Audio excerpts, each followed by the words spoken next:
Hola, buenos días a todos. Bienvenidos a la Test Transfer del proyecto Virisense. Mi nombre es Carlos Munerris, soy el director de Transferencia Tecnológica y Mercado de ITN y quería daros la bienvenida a esta jornada donde vamos a explicar los diferentes desarrollos y soluciones que se han llevado a cabo a lo largo de este proyecto y que esperamos que sean de vuestro interés. Antes de dar paso a mis compañeros y a los diferentes ponentes que tenemos de las diferentes empresas que han colaborado dentro del proyecto, me vais a permitir que os haga una breve introducción de ITN y del proyecto.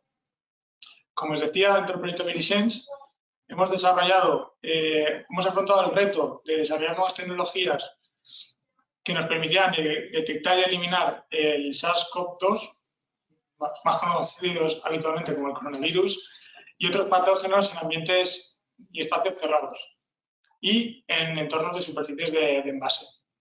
Por ello, hemos trabajado en grandes vías de solución, una que son los sistemas integrados de muestreo y monitorización de los aerosoles para patógenos y, por otro lado, el desarrollo de materiales con cierta actividad viricida. ¿Por qué desde ITN estamos trabajando en estas líneas? Nosotros, como centro tecnológico, tenemos 4 grandes ámbitos de actuación, que son la economía circular y la sostenibilidad, la logística y movilidad inteligente, y hay 2 que son muy troncales y son principales, que son el envase y embalaje, para que sean eficientes y seguros, y aquí por eso el desarrollo del envase con actividad viricida, y nuestra línea de seguridad, salud y monitorización ambiental, donde desarrollamos diferentes tecnologías que nos permiten la identificación de patógenos o agentes contaminantes en diferentes entornos, ya sean en entornos industriales o en entornos públicos. Para ello trabajamos con los diferentes sectores de las diferentes cadenas de valor. Como pueden ver, trabajamos con multitud de sectores, prácticamente con casi todos los que existen a nivel de actividad industrial y de actividad de consumo. Todos son relevantes en nuestro día a día. Hoy nos vamos a centrar más en la parte de envase y embalaje, la salud y los fabricantes de EPIs, pero como les digo, trabajamos en diferentes sectores industriales. Y, como les explicaba anteriormente, dentro de las 4 grandes áreas de trabajo de ITN, pues tenemos diferentes tecnologías. En la sesión de hoy nos centraremos en la formulación y transformación de materiales, en la impresión de superficies y cómo estas superficies se pueden funcionalizar. En la parte de nanotecnología o de trabajar con aquellos elementos o agentes o materiales u objetos que están en escala nanométrica, y todo lo que tiene que ver con la bioingeniería, bioinformática y toxicología. Centrándonos un poco en estas grandes tecnologías, trabajamos, como pueden ver en la pantalla, en 4 grandes áreas, como son el control y exposición a nanopartículas y agentes químicos, la detección de patógenos, que es el foco del proyecto Virisense, pero también trabajamos en el desarrollo de sustancias alternativas a antibióticos, alérgenos o sustancias peligrosas, o en la correcta evaluación de la eficacia de agentes de protección frente a riesgos emergentes, como pueden ser la evaluación de la eficacia de mascarillas. Para ello contamos con las instalaciones con diferentes laboratorios y plantas piloto, que esperamos que en un futuro, cuando la alerta sanitaria se reduzca, puedan venir a visitarnos. Están invitados a cada uno de ustedes a venir a las instalaciones de ITN y conocernos de primera mano. Y por otro lado, dentro del proyecto, dentro de la solución de superficie con actividad viricida, estamos trabajando en diferentes áreas del desarrollo de superficies funcionales, especialmente en la mejora del comportamiento de estas superficies o en el desarrollo de recubrimientos que tengan ciertas propiedades, entre ellas la actividad viricida o antimicrobiana. De ahí el desarrollo dentro del proyecto Virisense. De igual modo, disponemos de laboratorios para la escala laboratorio y, como no, para la escala piloto, a un paso de ya el desarrollo industrial o en la escala industrial. Y sin más, agradecerles la participación en este evento. Le voy a dar paso a mi compañero Pedro Rodríguez. Gracias.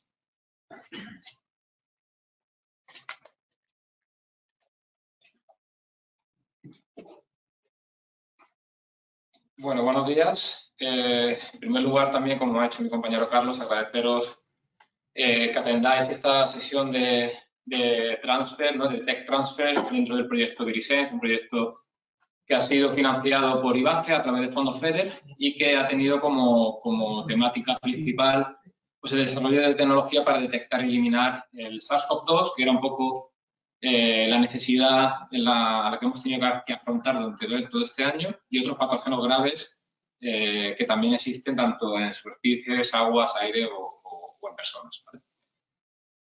Bueno, primero quería comentaros un poco las normas de funcionamiento de esta sesión. Durante esta sesión vos podéis ir enviando vuestras preguntas o curiosidades a través del chat habilitado en la parte superior derecha de vuestra pantalla. Al enviar las preguntas, pues os pedimos también que indiquéis nombre y la empresa para saber a quién nos dirigimos. Podéis tener activada la cámara y el micro en la ronda de preguntas. Cuando finalice la presentación se dedicará unos minutos para responder estas preguntas y que en caso de que no tengamos tiempo de responder a todas, pues podéis enviarnos un correo a la dirección que indicáis y sin problema os responderemos a la mayor brevedad. También indicaros que después de cada bloque mi compañero Kiko va a mostrar una serie de preguntas, las cuales podréis responder en el momento y él también nos compartirá el resultado bueno, que se vaya obteniendo en base a eso. Bien, bueno, yo voy a empezar hablando del primer bloque y del segundo. En el primero vamos a hablar un poco de manera muy general de los riesgos químicos y biológicos que existen actualmente, que están en aumento, lamentablemente, y a los que tenemos que dar una solución, tenemos que afrontar. Y luego también en un segundo bloque, pues, os comentaré pues, los sistemas de desarrollo que hemos obtenido dentro del proyecto Virisense para detectar y eliminar pues el SARS-CoV-2 y otros patógenos graves, tanto en aire como en superficie, y brevemente comentaré también en aguas residuales y potables y también ligeramente en personas. Bien, respecto a los riesgos químicos y biológicos actuales, de manera muy general, podemos clasificar estos riesgos químicos pues, como contaminantes primarios, por ejemplo, óxido de azufre, óxido de nitrógeno, monóxido de carbono, etcétera, que provienen de fuentes antropogénicas, es decir, de actividad del ser humano, los cuales pues, bueno, pueden subir a la atmósfera y ahí o bien acumularse o bien otra vez descender para incorporarse en toda la cadena alimentaria, en todos los sistemas naturales y que genera un problema muy grande de salud. Por otra parte, tenemos los contaminantes secundarios, que son básicamente, provienen de la reacción de otros contaminantes en la atmósfera y que igualmente también pueden descender e incorporarse a nuestro día a día y provocar un montón de enfermedades y de problemas. Tenemos otra clasificación de los contaminantes según la estructura, los cuales bueno, podemos tener o bien partículas de distinto tamaño, pues material particulado por debajo de 10 micras, 2,5, material ultrafino, como las nanopartículas o nanomateriales, y gases, pues gases tales como el CO2, que está tan de moda, ahora que sin ser un gas contaminante ni problemático en el exterior, aunque sí es un gas de efecto invernadero, pues es un indicador, como ahora comentaré, de no tener bien ventilado un espacio. ¿De qué tamaño estamos hablando? Bueno, cuando hablamos de material particulado, pues tenemos materiales, como he dicho antes, por debajo de 10 micras, de 1 micra, de 2,5.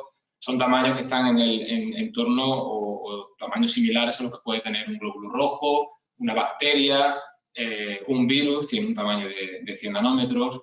Y tenemos también pues, la llamada fracción de PM01, que son el material particulado ultrafino, como son las nanopartículas, otro tipo de nanoestructuras que tienen un grave efecto en la salud cuando estamos expuestos a ellos.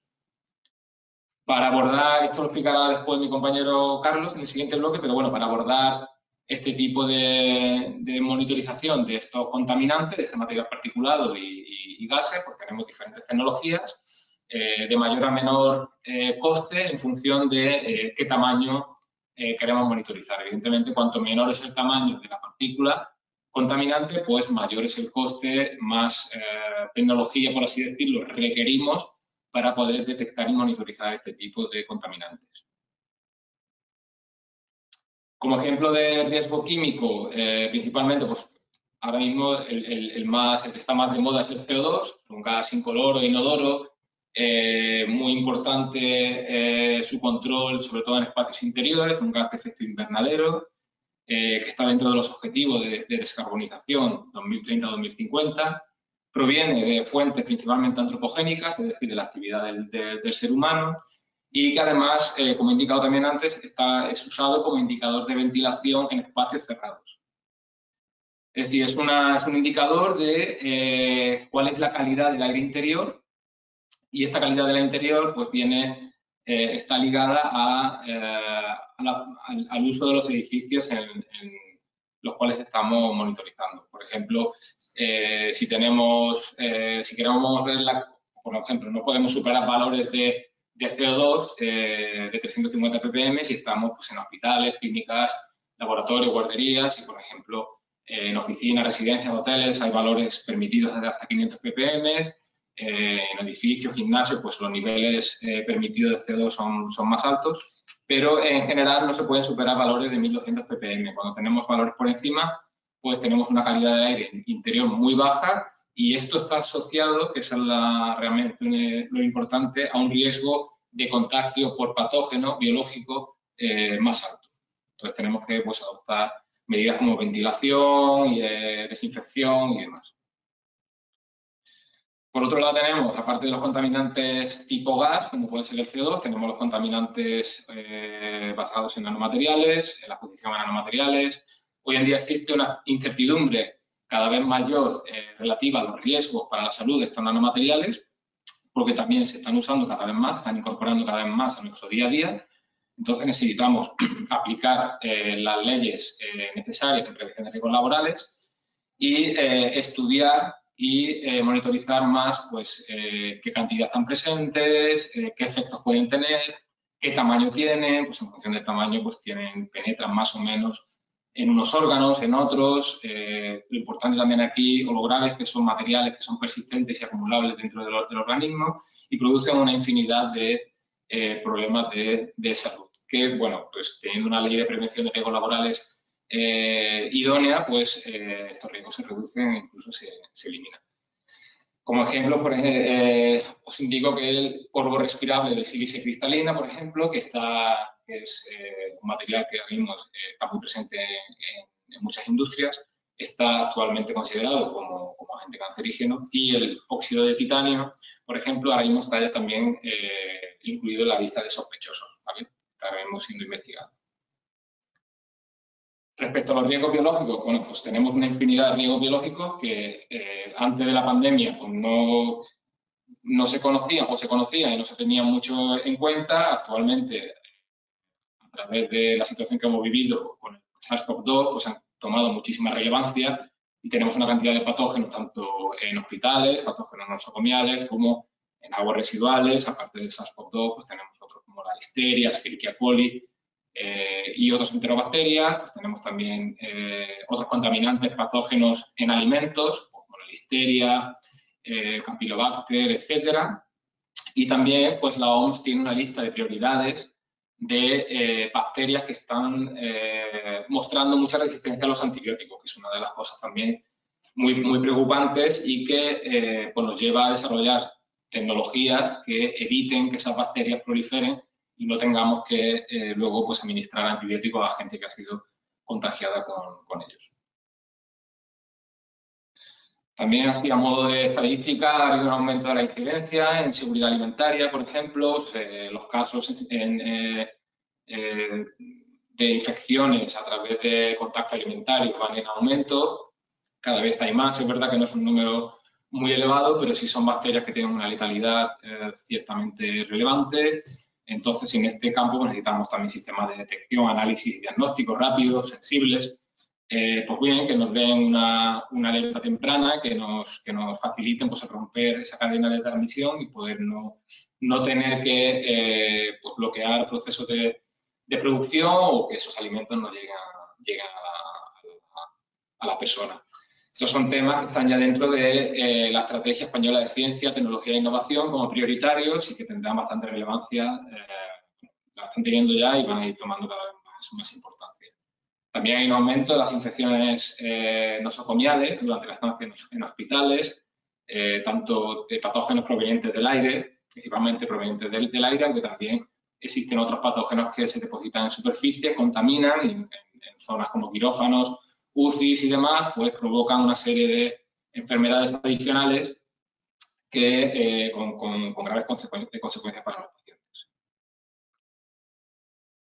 Un ejemplo muy claro de contaminación alimentaria puede ser que, bueno, que ya todos conocéis, que ocurrió el año pasado, de la carne mechada, ¿no? de la empresa esta de Sevilla, la Mecha, que tuvieron una contaminación alimentaria durante el proceso de fabricación, a través o debido a la listeria, la presencia de listeria, la cual, a diferencia de otras bacterias, es una bacteria, un contaminante que persiste mucho en las instalaciones, muy difícil de eliminar, es muy transmisible, muy transferible a productos ya que estén pues de acceso a personas, y que sin causar muchísimos casos, no hubo más de 210 casos, 220 casos, sí que tiene un porcentaje de letalidad muy alta, ¿no? Pues, cerca del 16%. O sea, que es una bacteria a tener muy en cuenta, sobre todo porque cada vez existen más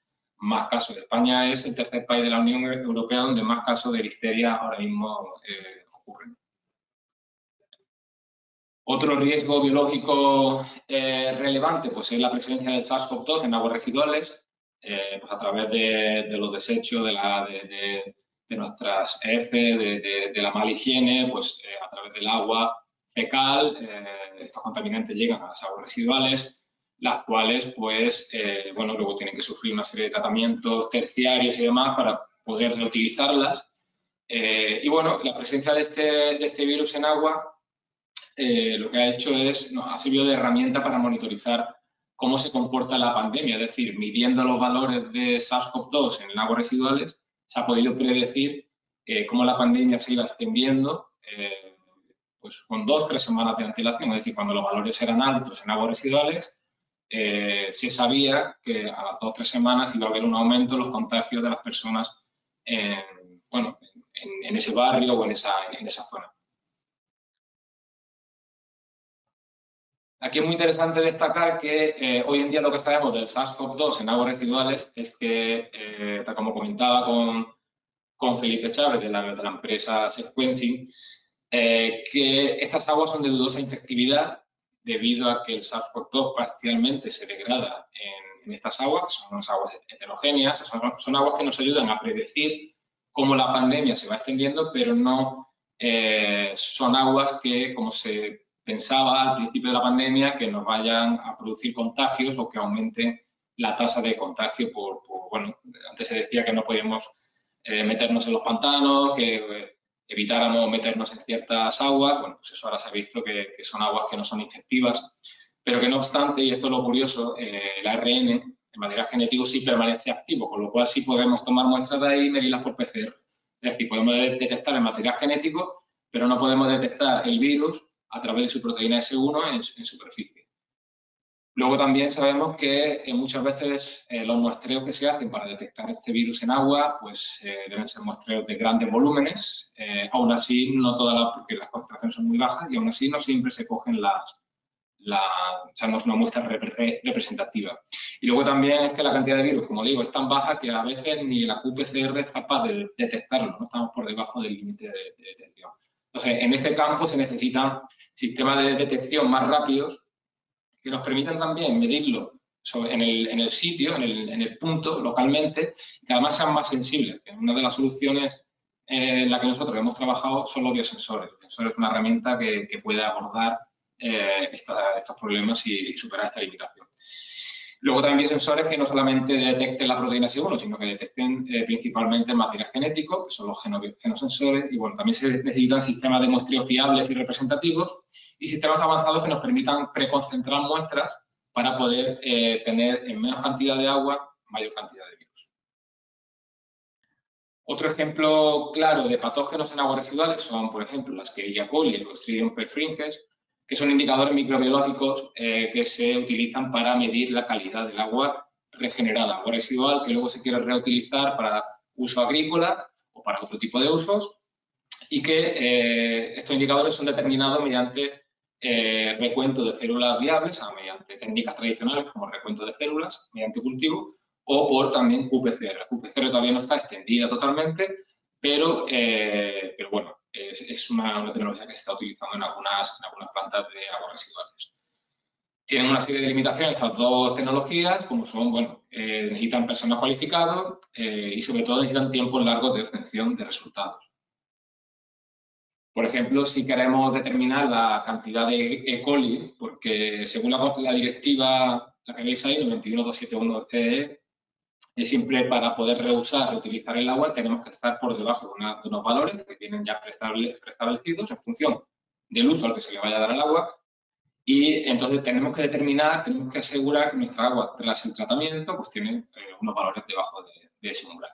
Entonces, ese sería un ejemplo de cómo se hace esa determinación. Tenemos un muestreo, una filtración, una incubación y diferenciación, un recuento y luego tenemos también una repetición de este proceso para una confirmación. Es decir, a lo largo de un día y medio podemos tener los resultados.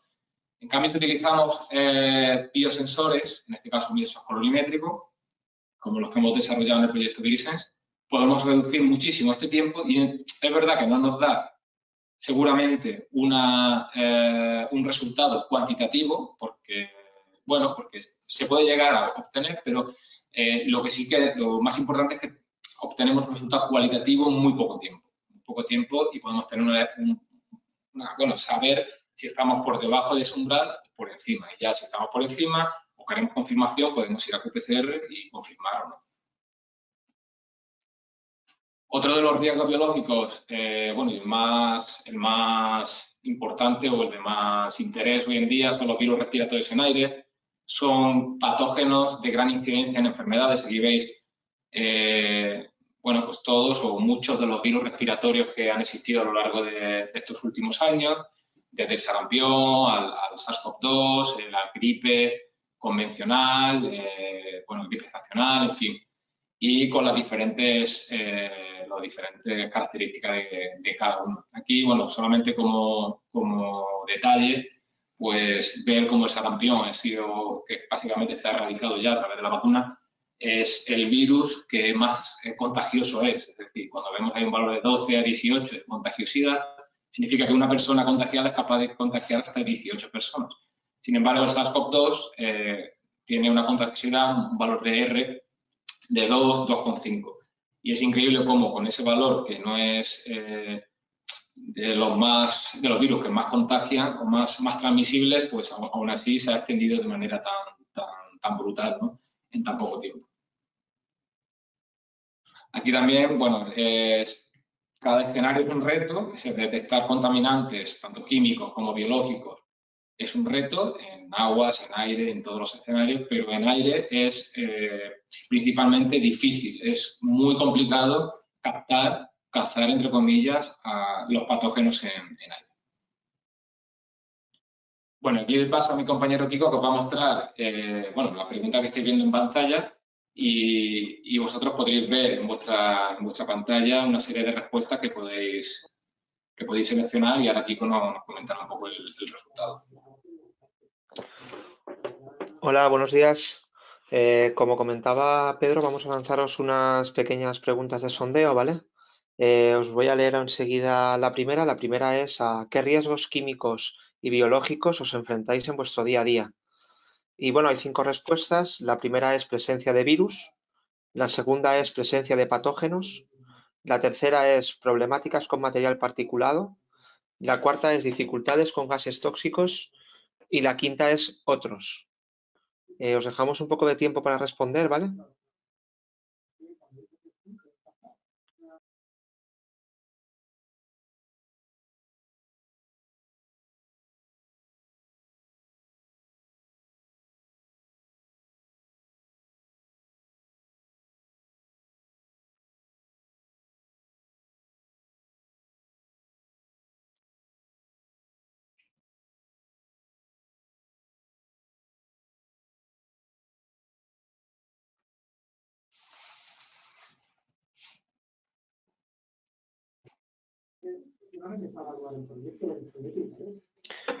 Vale, perfecto. Si queréis ir votando.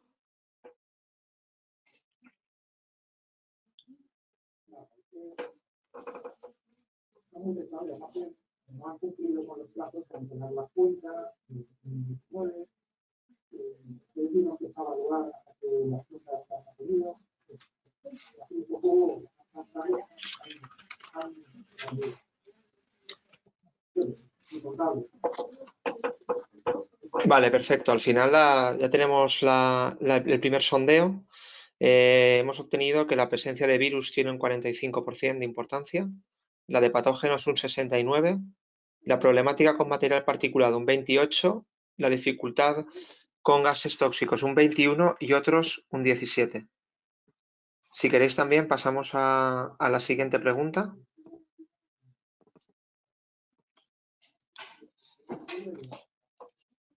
Vale, la siguiente pregunta es si consideras que la monitorización de riesgos químicos y biológicos es importante en este caso es multirespuesta, es decir, podéis elegir varias respuestas. La primera es poder identificar posibles riesgos en el proceso que sigo en estos momentos. La segunda es identificar los puntos críticos de mi proceso productivo donde el riesgo es mayor. La tercera es poder incluir medidas de protección y control ante los riesgos detectados. La cuarta es poder garantizar la seguridad de mis instalaciones ante clientes y visitantes. Y la quinta es otros. Vale, perfecto. Ya podéis empezar a votar.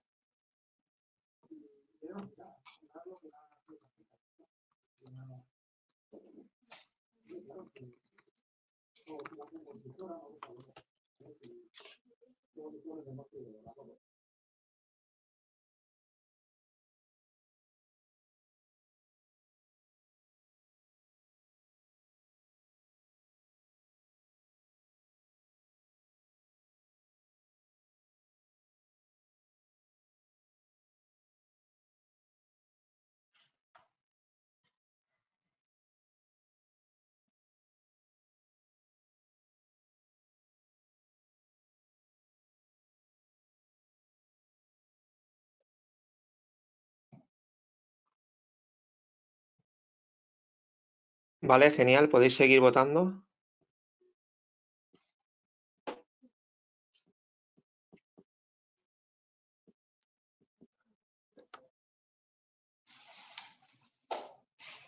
Y ya tenemos los resultados. Un 59% poder identificar posibles riesgos en los procesos, un 56% la identificación de puntos críticos, un 85% la inclusión de medidas de protección y control y un 63% garantizar la seguridad de mis instalaciones. Finalmente hay un 4% en los demás. Y ahora paso la palabra de nuevo a mi compañero Pedro, que va a continuar con la presentación. Vale, bueno, pues después de este examen, nada, de estas preguntas tan interesantes, voy a pasar a hablar un poco de resultados que hemos obtenido dentro del proyecto Virisense. Yo voy a hablar un poco más de cómo detectar el SARS-CoV-2 y otros patógenos graves en aire y superficie, aunque también comentaré brevemente también cómo se hace en personas, que eso ya lo sabéis, y en aguas. Mi compañero Carlos pues, hablará más de el otro pilar, que es cómo monitorizar con material particulado y gases contaminantes, porque el proyecto ha pivotado en esos tres pilares, ¿no? En detectar patógenos, detectar material particulado y detectar gases. Tenemos soluciones que integran todo y tenemos luego soluciones que individualmente pues, abordan cada temática. Bueno, brevemente, ¿cuál es la motivación de todo este proyecto? Bueno, pues ya digo, como he dicho antes, y sin querer ser muy redundante, la verdad que la pandemia nos ha hecho cambiar un poco la mentalidad a todos. Yo no conocía nada de la historia pasada en relación a las plagas, epidemias y pandemias que han existido, pero cuando he visto la cantidad de crisis sanitarias que han habido, sobre todo desde el 1300, me ha resultado muy interesante ver que a partir del 2000, del año 2000, pues ese número de eventos sanitarios, crisis sanitarias, se ha incrementado notablemente. Cada 100 años hemos tenido de promedio un evento sanitario, una crisis, por diferentes patógenos. Hasta el 2000 a partir del cual llevamos 5 eventos, crisis sanitaria, pues el ébola, el MERS y otras de mayor o menor envergadura, pero claro, la mayor que estamos sufriendo ha sido la de SARS-CoV-2.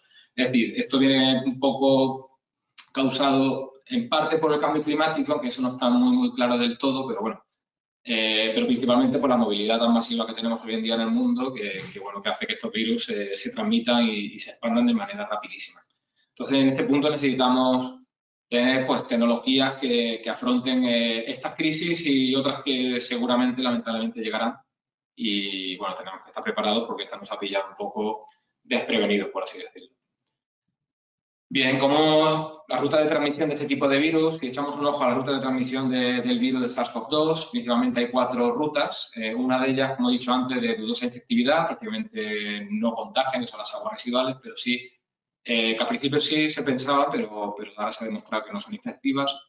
Luego tenemos la transmisión a través de la cutícula, cuando estamos con una persona pues, a una distancia social no de seguridad, muy cerca, la otra persona tose, habla, exhala, pues al final contagia, sobre todo si es un supercontagiador. Y luego tenemos pues, contaminación por fomites, que es contaminación cuando tocamos alguna superficie contaminada, y transmisión por vía aerosoles, ¿no? Que cuando estas gotículas que exhala una persona infectada van perdiendo volumen, bueno, pues permanecen en el aire hasta 4, 5, 6 horas y hace que, por ejemplo, los espacios interiores sean 20 veces más peligrosos en términos de contagio que los espacios exteriores. Bien, ¿qué nos dijo la OMS al principio? Al principio, para contener el virus, nos dijo medidas de higiene, cascoporro, todo el mundo lavándose las manos, la cara, no tosiendo, confinamiento si estamos enfermos. Y eso, pues, tuvo, bueno, un resultado de que pudimos contener un poco la pandemia, pero no evitar su expansión continua. Entonces llegó el punto que la OMS nos dijo, bueno, pues ahora lo que hay que hacer es hacer test masivos, hacer test a todo el mundo para trazar el virus, saber quién está contagiado y poder romper la cadena de transmisión, si no en sus primeros eslabones, si pues cuando ya tengamos, bueno, pues un poco a mitad de camino, por así decirlo. Pero claro, esto tampoco ha servido, pero no ha servido para evitar que haya una expansión del virus o que evitar que haya brotes. Entonces, realmente para evitar que existan los brotes o para detectar los brotes en su estadio más temprano necesitamos tecnología de detección temprana, tecnologías que nos permitan detectar in situ personas contagiadas y cortar y frenar ahí la cadena de transmisión. Los virus o los riesgos biológicos se encuentran en 4 escenarios, como he comentado antes, en las personas, en superficies, en aire o en aguas. Entonces necesitamos estrategias de detección temprana, vigilancia y control, identificar los brotes, romper esa cadena de transmisión y así tendremos espacios seguros donde podamos estar de manera tranquila sin ningún riesgo de contagio, que al final es lo que buscamos todos. Bien, ¿cómo abordamos la detección de los patógenos? Si echamos un vistazo al SARS-CoV-2, a la estructura molecular, pues tenemos que vemos que tiene una serie de proteínas, una estructura de ese tipo, una envoltura proteica que envuelve al material genético, ¿no? Que es el que luego, una vez que entra en las células, pues es el replicado, ¿no? Para seguir infectando. Y tiene una serie de proteínas en su superficie, como la proteína S, la proteína M y demás. Y es a través de la proteína S, a través de la cual, cuando se une a unas enzimas que existen en la superficie de la célula, cuando se unen a ella, el virus es capaz de liberar el material genético dentro de la célula y es donde ahí empieza toda la replicación y el proceso de infección.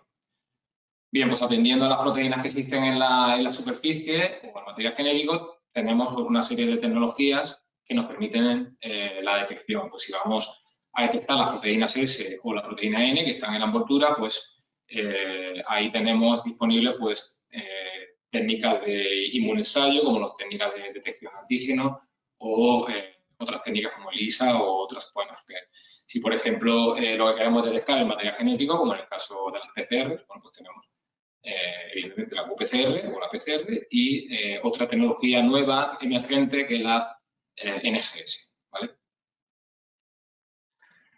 Cuando hablamos de personas, ¿cómo detectamos? Esto lo sabéis ya. Tenemos tecnología de diagnóstico molecular por PCR. Bueno, esta tiene tanto de muestra de sudado nasofaríngeo como muestra de saliva.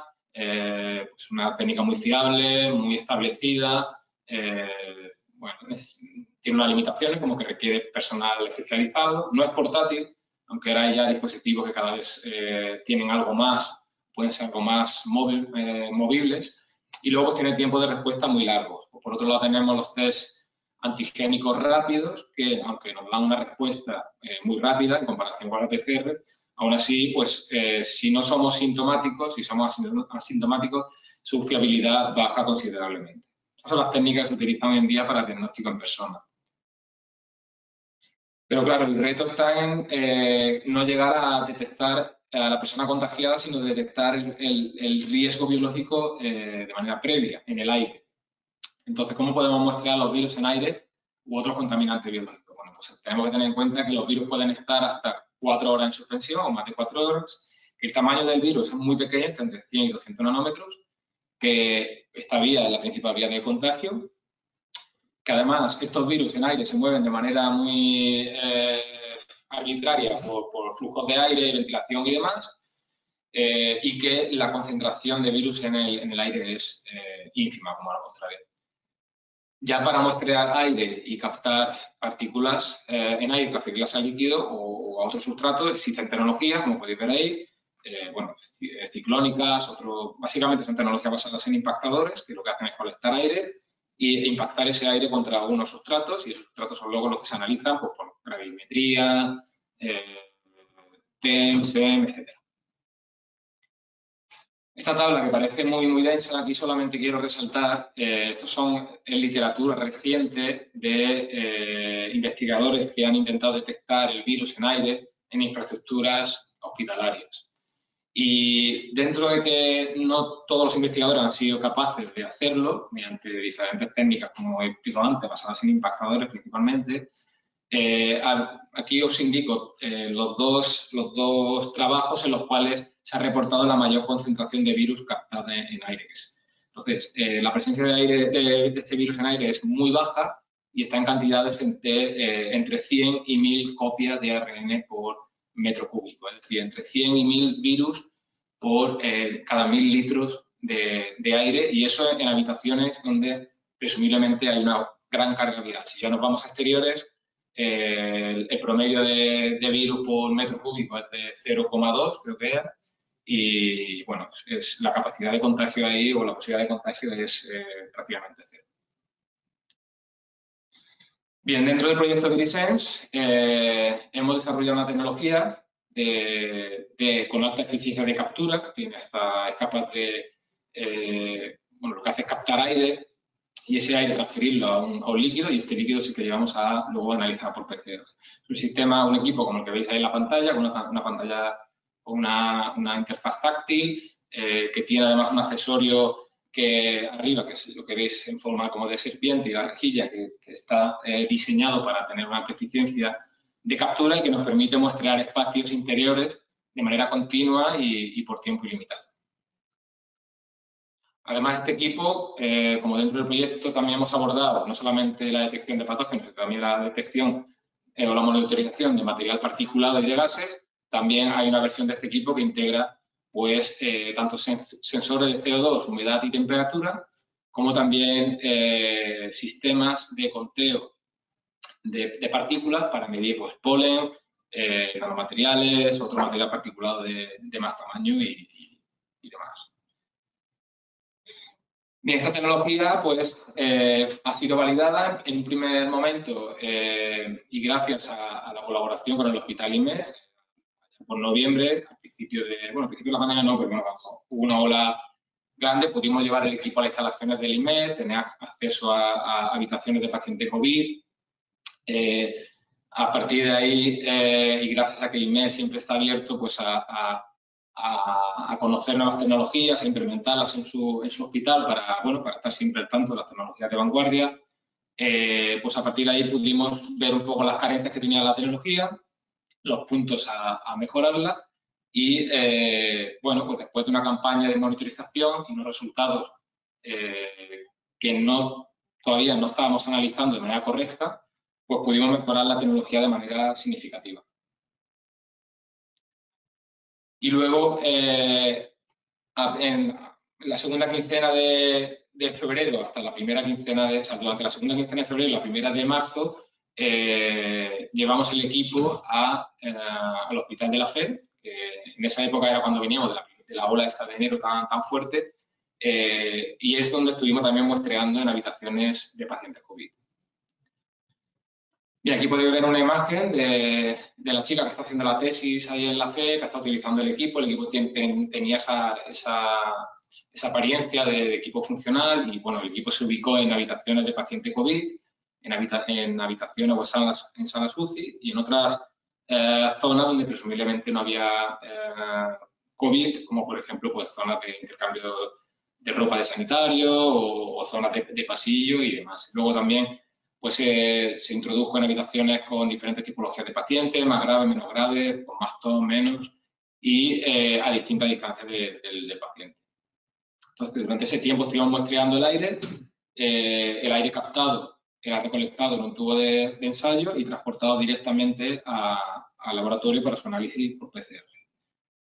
Y gracias a esta colaboración y a la que tuvimos con IMED, pues hemos podido obtener resultados tan positivos como que de 50 muestras que llegamos a obtener de aire, pues, obtuvimos un 30% de ellas positivas con presencia del SARS-CoV-2. Es decir, una de cada 3 muestras contenía ya el virus. Fuimos capaces de captar el virus y monitorizar y saber que existía presencia de este.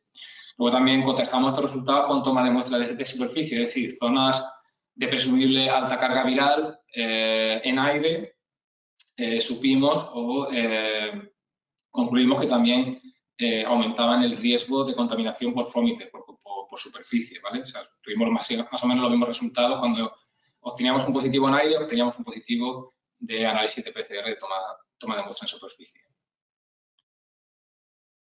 Gracias a esto, bueno, pues hemos podido validar esta tecnología, tenerla en una fase ya precomercial con unas opciones de adquisición, en función también de la capacidad o de las funcionalidades incluidas en el equipo o una opción de servicios. Nosotros en Internet también hacemos las PCRs internas internamente, hemos estado haciendo cribados a personal durante todo el año para detectar positivos y asegurar, ¿no?, que el ambiente había poco riesgo de contagio. Y bueno, entonces la otra cosa que hemos desarrollado dentro del proyecto ha sido una línea más de biosensado. Lo que hemos pretendido es intentar desarrollar una tecnología que pudiera desbancar o suplantar a las PCR, sobre todo para reducir tiempos y reducir tiempos y costes, básicamente.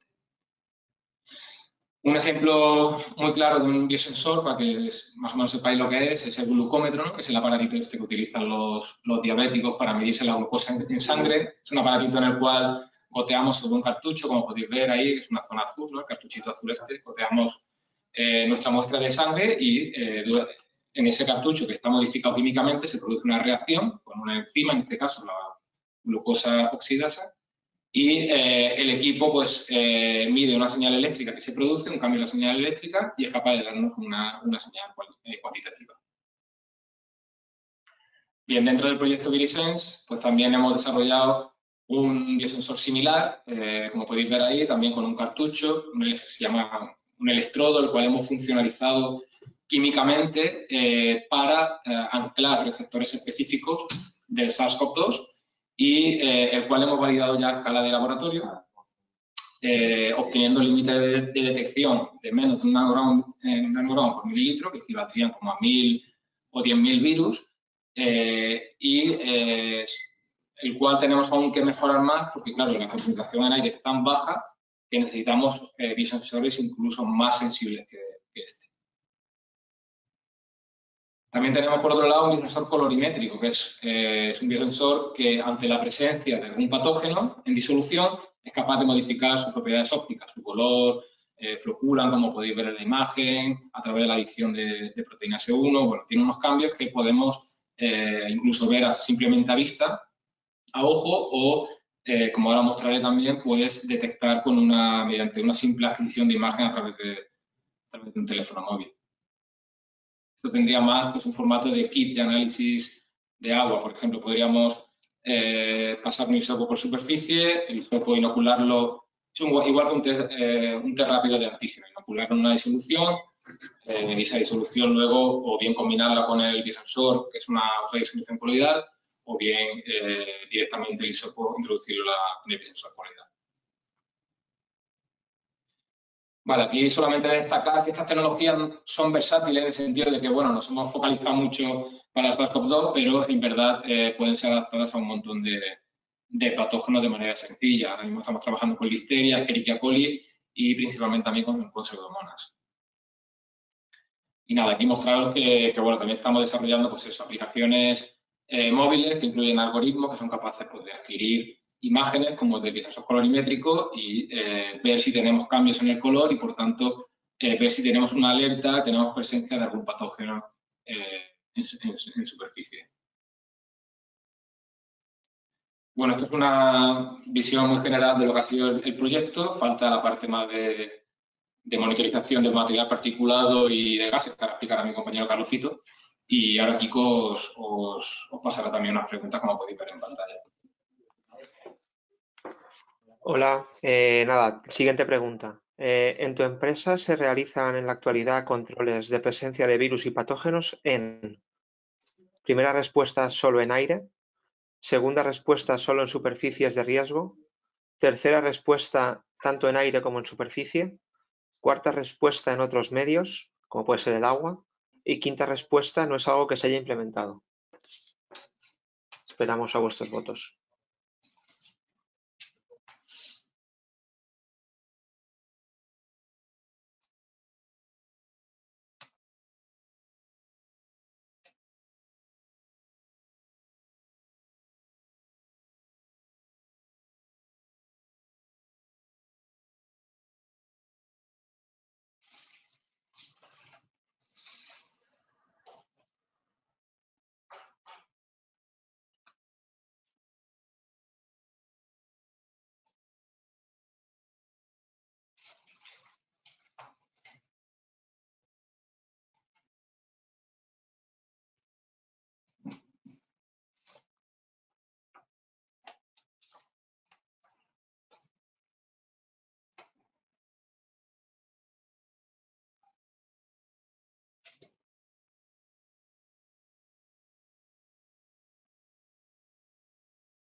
Perdón, estaba hablando sin encender el micro. Tenemos ya los resultados, solo en aire un 4%, solo en superficies de riesgo un 7%, en aire y superficie un 11%, en otros medios como el agua un 22% y un 63% no es algo que se haya implementado.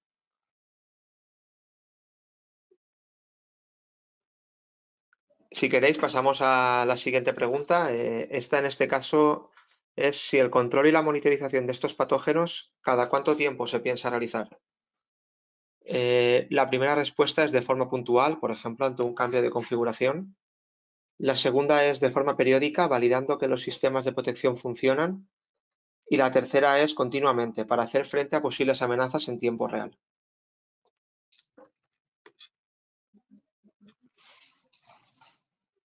Esperamos vuestros votos.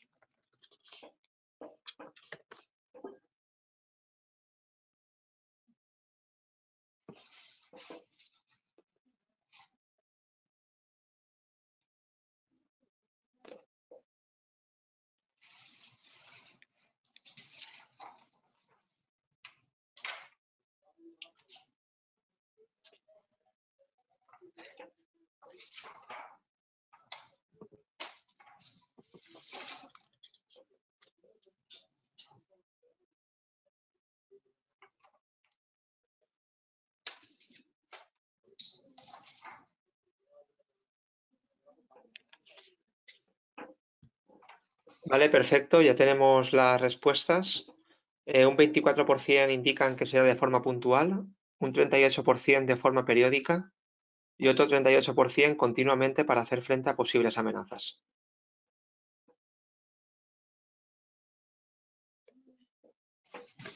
Y ahora finalmente la última pregunta de esta ronda es de las soluciones propuestas, ¿cuáles son los puntos que se valorarían más positivamente? Esta de nuevo es multirespuesta y la primera respuesta es la detección temprana, muy cercana al tiempo real. La segunda es la alta sensibilidad y el bajo límite de detección. La tercera es la detección continua para hacer frente a posibles amenazas en tiempo real. La cuarta es la portabilidad y la quinta es la adaptabilidad a distintas matrices, como el agua, la saliva o la sangre. Quedamos a la espera de vuestros votos.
Vale, si podéis añadir algún votito más, por favor.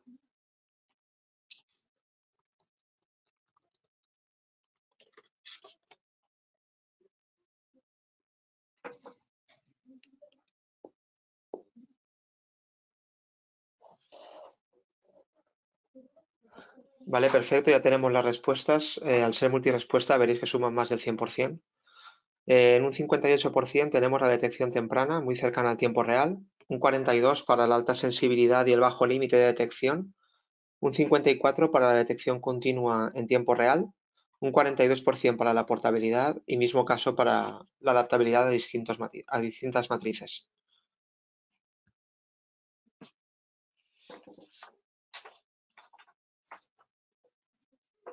Y ahora nada, simplemente doy paso a la siguiente parte de la Tech Transfer Session de hoy, que la va a hacer mi compañero Carlos Fito.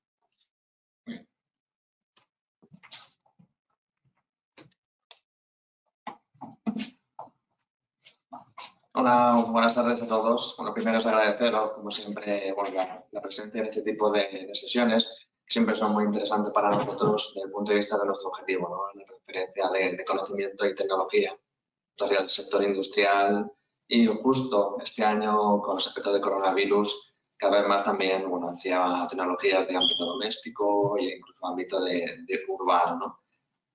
Como vamos poquitos de tiempo, voy a intentar ser breve, ajustarme bien digamos, a los 10 minutitos. Yo básicamente lo que quiero hablar con ustedes es qué tecnologías hemos desarrollado en el marco del proyecto ViriSense con respecto a la medición del material particulado. Como muy bien ha explicado mi compañero Pedro, tenemos una parte del proyecto, que es la parte core, ¿no?, del proyecto, donde se ha trabajado mucho el desarrollo de sistemas de detección de bioaerosoles, en este caso que contienen el SARS-CoV-2, pero sin embargo al final lo que tenemos es un conglomerado de materiales y sustancias, entre ellos pues las partículas que pueden ser de distintos tamaños. Básicamente tenemos material particulado en el rango más ultrafino, incluso nanopartículas que tienen al final tamaños por debajo de los 100 nanómetros, pero también tenemos materiales más grandes. Con lo cual al final lo que hemos hecho, lo que hemos intentado realizar en el marco del proyecto es integrar ese sistema que os ha comentado Pedro junto con sistemas de sensorización bastante avanzados para que puedan dar una imagen, un espectro de todo lo que tenemos en el ámbito en el que queremos medir al final.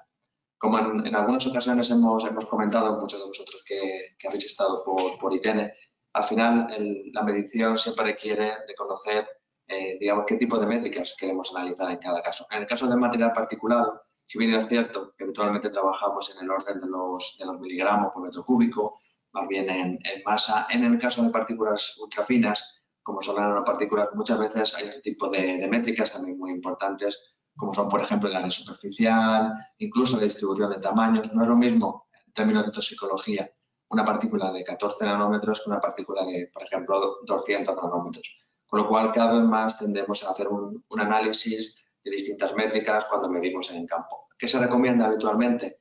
Primero, contar partículas, número de partículas por centímetro cúbico, cuál es ese nivel de exposición al que estamos expuestos, cuál es esa distribución de tamaños, cuáles son, digamos, el área superficial, que al final me va a decir cuál es su reactividad en términos de toxicología. Y para ello no nos sirve solamente un sistema o una tecnología.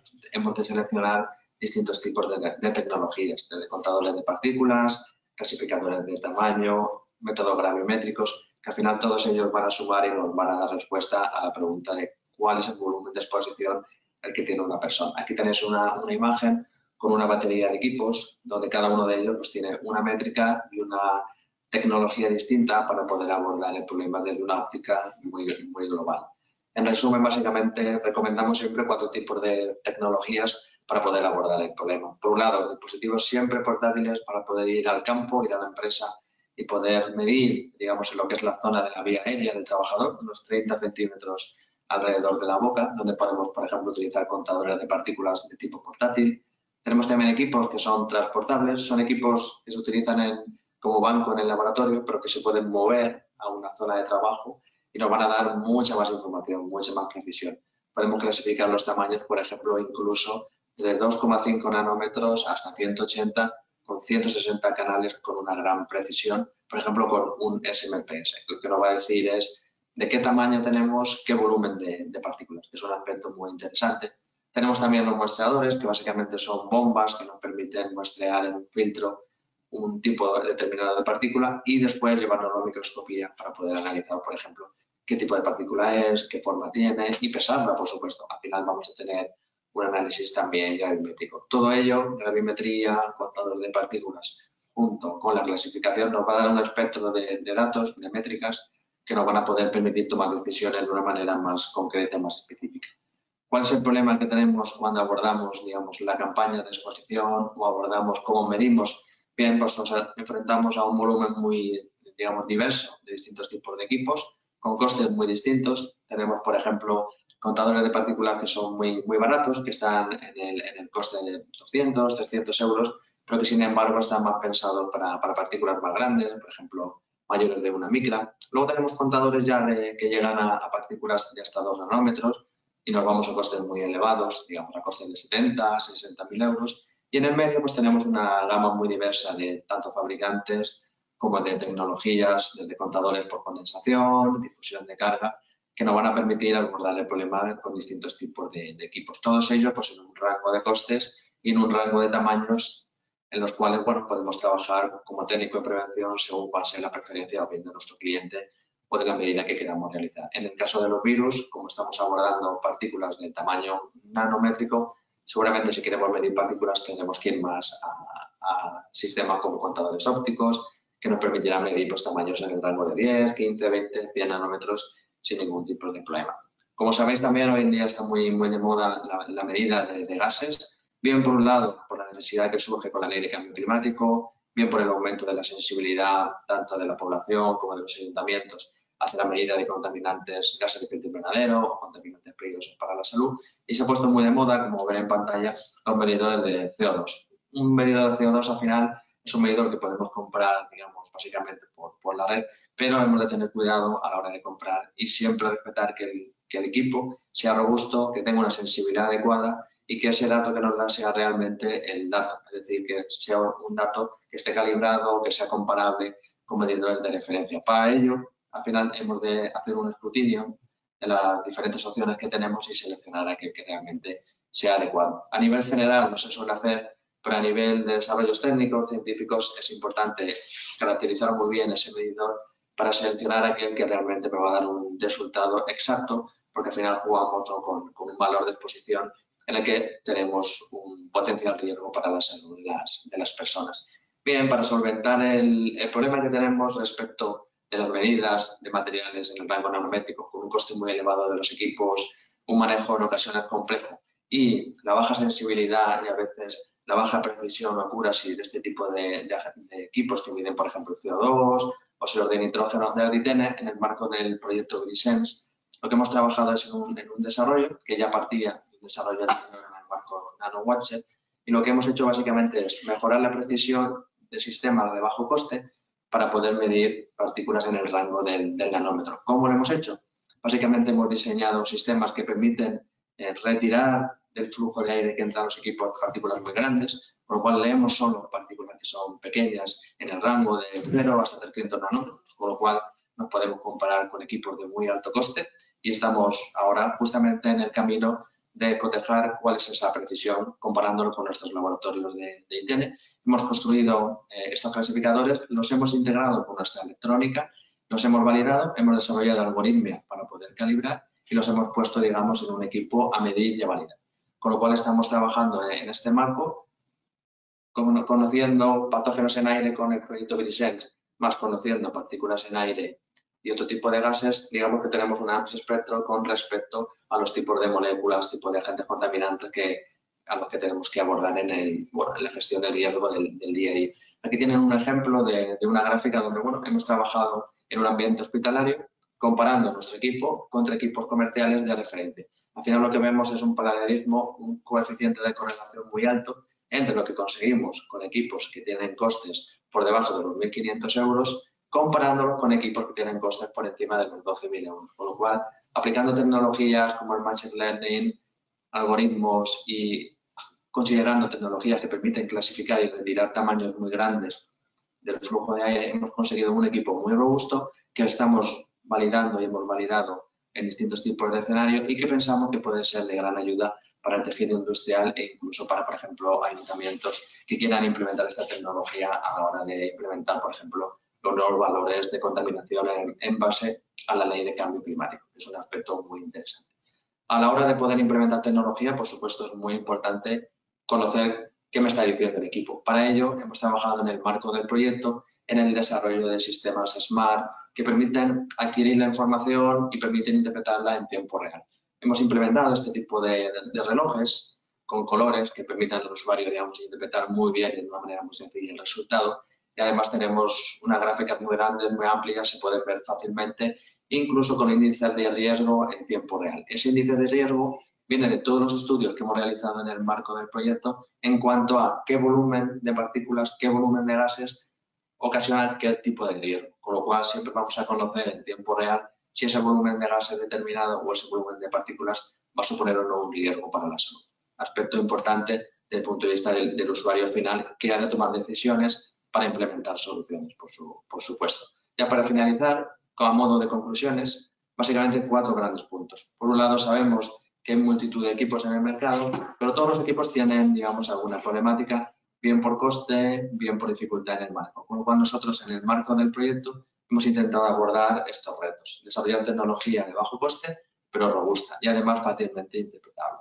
Desde el punto de vista de la nanotecnología, de la nanoseguridad, todavía hay mucha incertidumbre con este tipo de equipos que tienen capacidad para diferenciar distintas métricas. Lo que pensamos es que pueden ayudar mucho al tejido industrial a conocer cuáles son sus riesgos y la tendencia que hemos visto tanto en el mercado como en el desarrollo de proyectos de I+D es siempre hacia el low cost, hacia tecnología de bajo coste, pero que sean robustas, con lo cual porque el proyecto da como resultado soluciones que están alineadas con las necesidades que tiene el tejido industrial y digamos, el ambiente urbano y doméstico. Y finalmente, sabemos que la tendencia actual es a medir todo lo que sea medible, con lo cual hemos implementado este banco de gases al proyecto Grisense, con lo cual tenemos partículas, tenemos gases y tenemos patógenos, que son esos 3 grandes problemas a los que podemos enfrentarnos y que nos van a poder permitir trabajar en soluciones.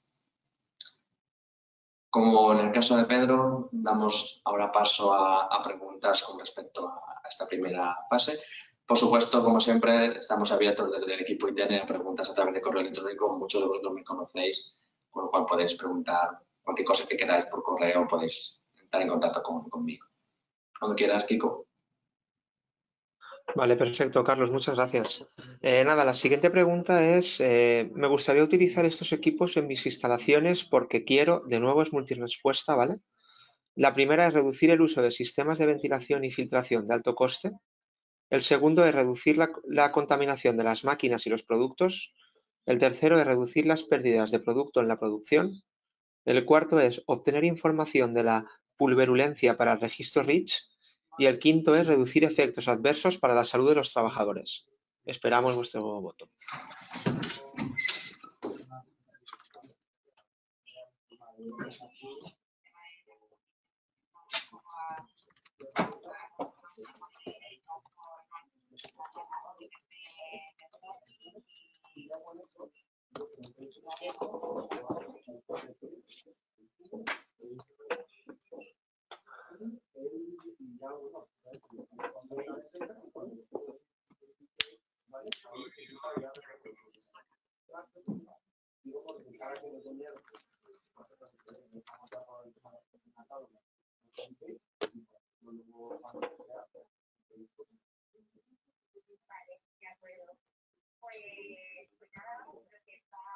Vale, perfecto. Ya tenemos los resultados. Con un 30% reducir el uso de sistemas de ventilación de alto coste. Con un 35% reducir la contaminación de las máquinas y los productos. Con un 20% reducir las pérdidas de producto en la producción. Un 5% simplemente para obtener información para el REACH. Y un 75% reducir efectos adversos para la salud de los trabajadores. Pasamos. Es algo que hemos estado. Vale.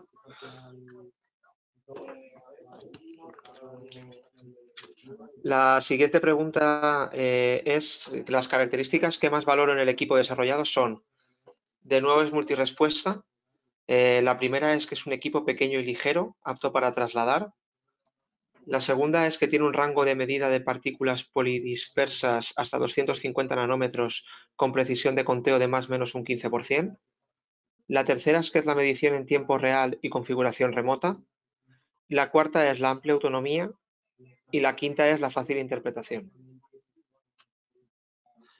Nada, esto simplemente son cuestiones que hemos estado testando durante los últimos años y son puntos bastante importantes también para nosotros.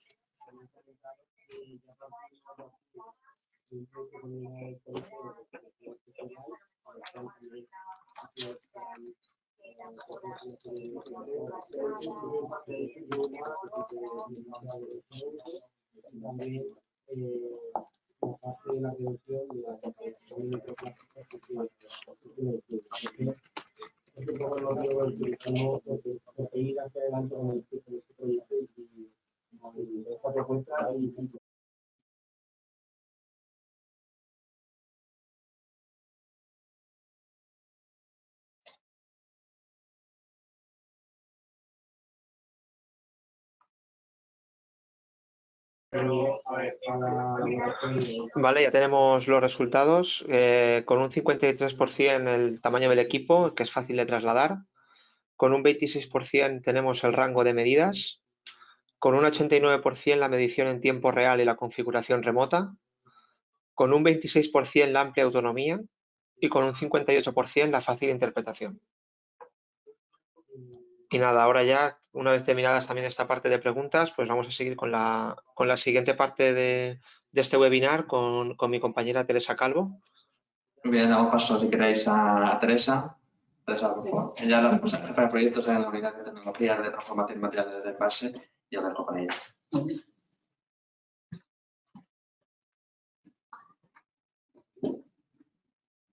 Hola, ¿qué tal? Buenas tardes a todos. Bueno, yo os voy a explicar dentro del proyecto Business la segunda línea de actuación que hemos trabajado, que sería la parte de envases y embalajes con funcionalidad dirigida. Si bien es cierto que en los últimos meses se ha venido a comprobar que la incidencia del riesgo en superficie no es tal como desde un principio se preveía, es cierto también que ningún estudio ni ningún organismo se atreve digamos, a decir que en superficies no podría permanecer el virus y, por tanto, supone una forma indirecta de contagio en las personas. Entonces, bueno, desde ese punto de vista sí que hemos querido, dentro del proyecto Brisense, trabajar también esa parte, porque es cierto que a través de los materiales de envase, los cuales tienen un cierto trasiego, tienen un cierto trasiego con las personas, y también puede ser una fuente de contagio, estudiar cómo limitar esa probabilidad.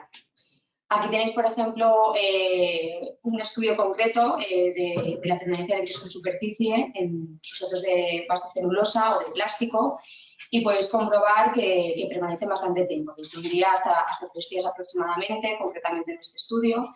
Y bueno, bajo esta situación, dentro de Brisense decidimos el desarrollo de materiales, tanto para envase plástico y celulósico, que tuvieran esa acción viricida, ¿no?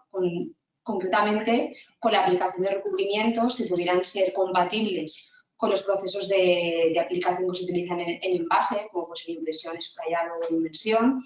Y luego también marcándonos como un target de un mínimo de un 90% de eficacia viricida, porque era un poco ese umbral mínimo que se detectaba de los estudios previos anteriores que se habían hecho en este campo. Entonces, bueno, la metodología de trabajo que hemos llevado a cabo para este desarrollo es, en primer lugar, determinar qué superficie era el objetivo, ¿no? Un poco establecer qué especificaciones tenía cada superficie. Concretamente, como os decía anteriormente, nos centramos en materiales celulósicos y plásticos y, sobre todo, en mente teniendo lo que eran materiales típicos de envase primario, como puede ser el cartón compacto o también el polipropileno o el PET. Entonces, partiendo de esa base, bueno, sí nos dio unas orientaciones de qué tipo de técnicas de impresión se podrían utilizar para esos materiales. Y entonces, con esos dos datos, tanto sustrato como técnica de impresión, empezamos ya también a trabajar la selección de componentes. En primer lugar, para hacer el desarrollo más orientado hacia lo que son los procesos actuales industriales, seleccionamos variantes de impresión ya comerciales que se están empleando tanto en impresión de cartón como de plástico flexible. Y luego, por otro lado, en paralelo, ya estudiamos e identificamos qué compuestos se podrían utilizar en la formulación de estos recubrimientos de base de ese barniz comercial para dotar de esa actividad viricida a los materiales. Obviamente, también en la selección, la priorización que establecimos tenía en cuenta tanto la legislación como el coste que podría suponer la utilización de esos aditivos en la formulación de recubrimientos. Entonces, bueno, con esa primera selección ya establecimos una serie de formulaciones que probamos en el laboratorio. Previamente a imprimir también siempre evaluamos la viscosidad y estabilidad de las dispersiones para también estar en línea en lo que luego se va a esperar en una impresión industrial.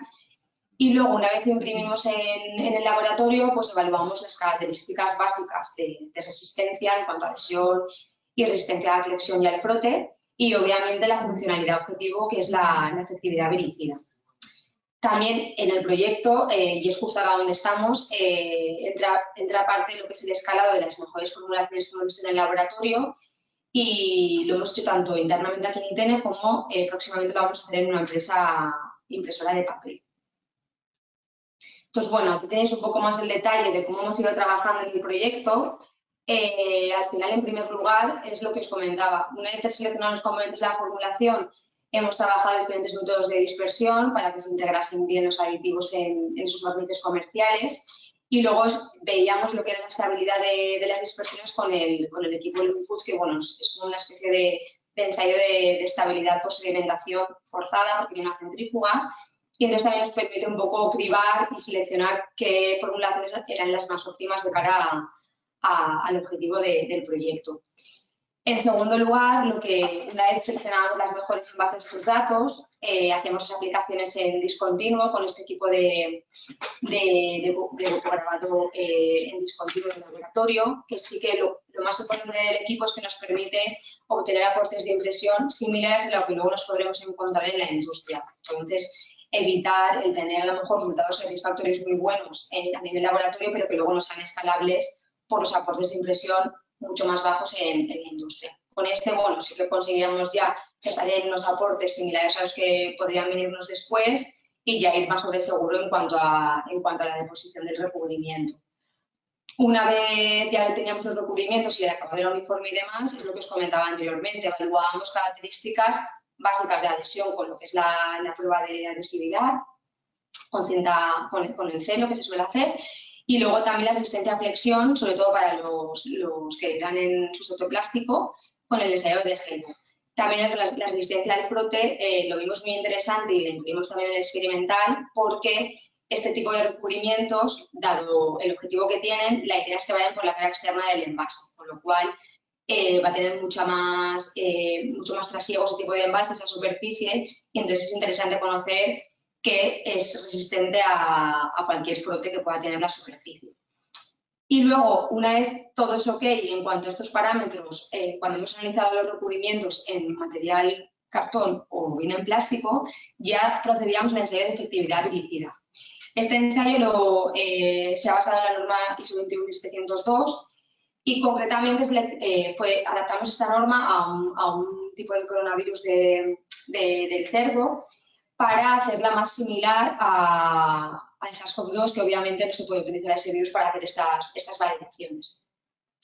Entonces, bueno, una vez hecho todo el estudio a escala de laboratorio con un volumen determinado de recubrimientos y formulaciones, las que mejores resultados obtuvieron, por encima del 90%, han pasado a formar parte de lo que es el escalado en el proyecto. ¿Vale? En primer lugar, hemos hecho un escalado de lo que es el propio aditivo que hemos utilizado y luego también del proceso de impresión. Este es un poco el detalle de lo que os he contado a nivel de laboratorio. Deciros eso, la potencia que obteníamos de recubrimientos pues estaba en torno a 1 gramo metro cuadrado para el plástico y entre 3 y 4 para el cartón, lo cual es bastante similar a lo que podemos encontrar en una impresión industrial. Y ahí tenéis un poco el detalle de esa efectividad por encima del 90% que hemos obtenido a escala de laboratorio. Concretamente para un sustrato PET de 12 micras y para uno de cartón de 250 gramos metro cuadrado. Entonces, bueno, estas son las que en primer lugar hemos llevado a cabo para lo que es el escalado dentro del proyecto, que son lo que ahora estamos concretamente. Y lo que os comentaba, en primer lugar, hemos hecho el escalado del propio aditivo que incorporamos en la formulación. Hemos seguido utilizando el barniz comercial que ya veníamos utilizando desde a escala de laboratorio y hemos llevado a cabo las pruebas en nuestro equipo piloto de impresión sobre papel. En este caso hemos utilizado un papel de 120 gramos metro cuadrado, el cual, por ejemplo, puede ser útil o se utiliza para los sobres de e-commerce, por ejemplo, el comercio electrónico, que veíamos que era un ejemplo bastante útil para la funcionalidad objetivo que buscamos. Aquí nuevamente hemos revisado muy bien lo que es la potencia por el recubrimiento, porque nos va a marcar tanto la aplicabilidad industrial, como os decía antes, como también el que podamos tener o no actividad dirigida. Entonces, bueno, hemos probado diferentes aportes de impresión y ahí, como veis, podemos obtener desde 0,7, 0,6 gramos metro cuadrado a unos 2 gramos metro cuadrado. Actualmente estas muestras las tenemos en curso en lo que es la efectividad dirigida.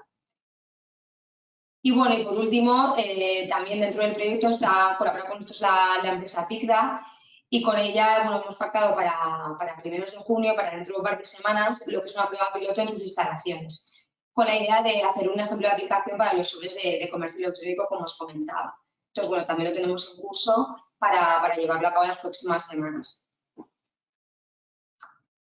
Nada, por último aquí es un poco el resumen de las principales ventajas que hemos visto en este desarrollo. Al final hemos podido conseguir aportes de impresión similares para el envase flexible y también para el cartón, aplicadas por la técnica de flexografía bucograbado. Luego, además, también hemos podido evaluar que son aptos mínimamente para las exigencias que pueden tener estos materiales en cuanto a adhesión o a resistencia de flexión o frote. Y luego también que hemos podido comprobar que la efectividad para el virus seleccionado tipo coronavirus ha sido también por encima del 90%. Entonces, bueno, realmente ahora en el final del proyecto lo que queremos validar es estos mismos resultados a escala piloto, tanto en las pruebas que hemos podido llevar a cabo internamente en ITENE, como esa prueba que tenemos pactada con la empresa colaboradora del proyecto PICDA. Y bueno, con todo esto es un poco el resumen de esta segunda parte de esta segunda línea de actuación dentro del proyecto de Bilisense.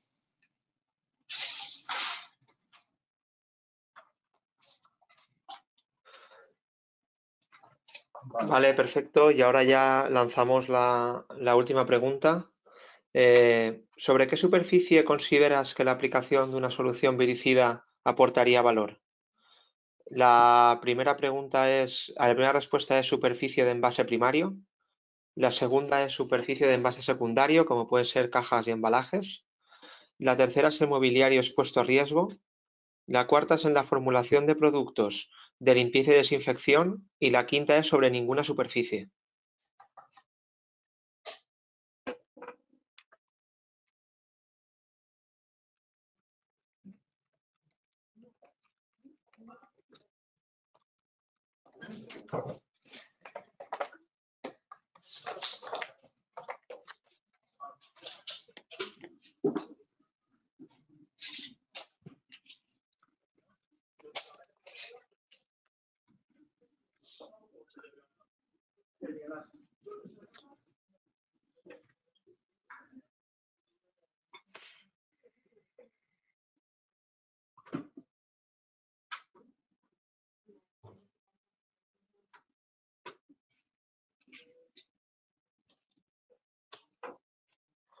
Vale, perfecto. Y ya tenemos las respuestas con un 17% la superficie de envase primario, con otro 17% la superficie de envase secundario, con un 28% el mobiliario expuesto a riesgo, con otro 28% la formulación de productos de limpieza y desinfección y finalmente un 11% sobre ninguna superficie.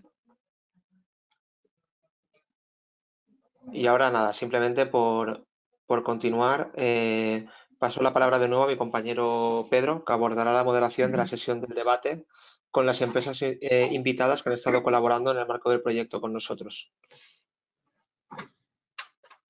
Bueno, muchas gracias. Gracias por atender estos bloques de las temáticas que hemos desarrollado en el proyecto Virisense. Ahora voy a dar paso, porque vamos un poco justo de tiempo ya directamente a la sesión de debate, para la cual contamos pues con Silvia Doñate, de la empresa de depuración de agua del Mediterráneo, Pedro Tomás, del Hospital IMED de Valencia, Nuria Zamorano, del Grupo Jimeno, María José Sales, de la empresa Veolo, y mis compañeros Pau Camilleri y Carlos Fito, que se conectarán, activarán la cámara ahora. Bueno, como decía, muchas gracias por participar en la sesión de debate. Para nosotros es muy importante tener interacción con empresas como la vuestra, que sois interesados directamente en este tipo de desarrollo y podemos nosotros dirigir los resultados a obtener en base a vuestras necesidades. Y bueno, empezamos un poco con el sector sanitario, que es también bastante relevancia por los temas de la pandemia.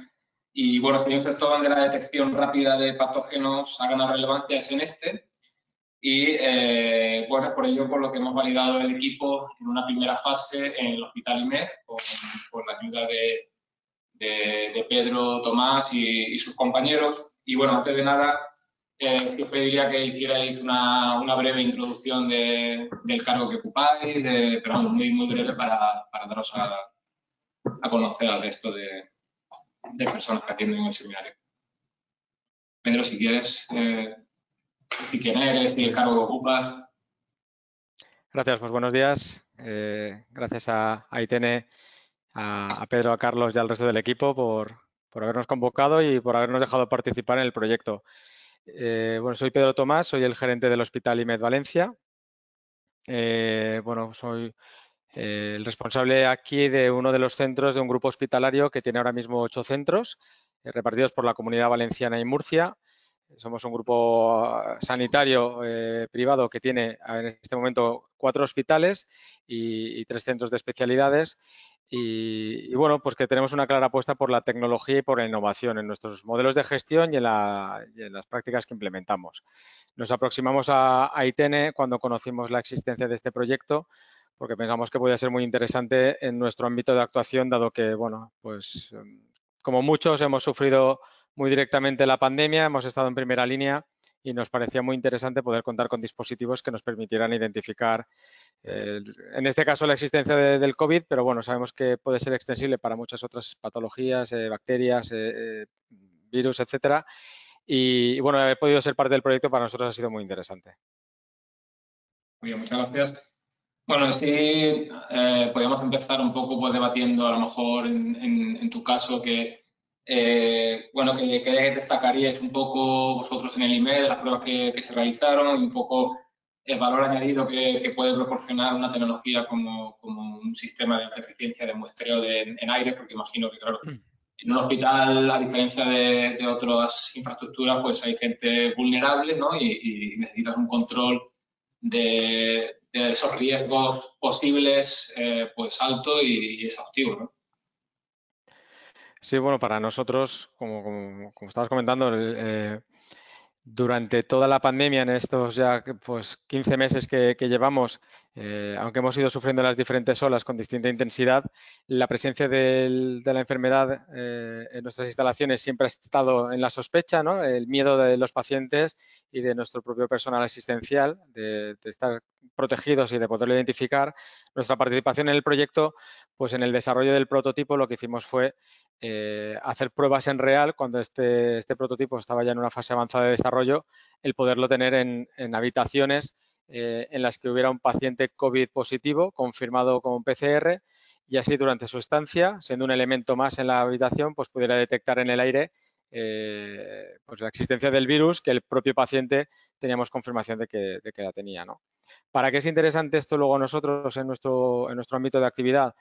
Pues bueno, nosotros en cualquier sala de espera de un servicio de urgencias, por ejemplo, o del servicio de pruebas COVID, el poder identificar que en un momento determinado se produce una concentración de la existencia de este virus en concreto o de algún otro que pudiera ser contagioso, nos puede permitir pues bueno, redirigir circuitos de pacientes, activar mecanismos de higienización y limpieza, etcétera. Muy bien. Bueno, yo quería resaltar también que el equipo se validó, ¿no? Vuestras instalaciones en una primera fase, ¿no? de proyecto en la cual pues, no teníamos seguridad un poco, no sabíamos analizar completamente los resultados, pero que a posteriori, viendo un poco el desarrollo que ha tenido el equipo, si podemos asegurar ahora que tenéis unas instalaciones completamente seguras y que los resultados que obtuvimos en ese momento eran debido a que, bueno, teníais una infraestructura de vanguardia para asegurar que esos pacientes pues, y los sanitarios también pues, no tuvieran riesgo de contagio. O sea, que en ese aspecto, aparte de haber abierto las puertas a ITN para colaborar, que es una cosa que necesitamos, claro, que está muy bien. Luego, por ejemplo, otro sector a destacar es el de tratamientos de aguas. Bueno, para ello contamos aquí con Silvia Doñate, de la empresa de depuración de agua de Mediterráneo.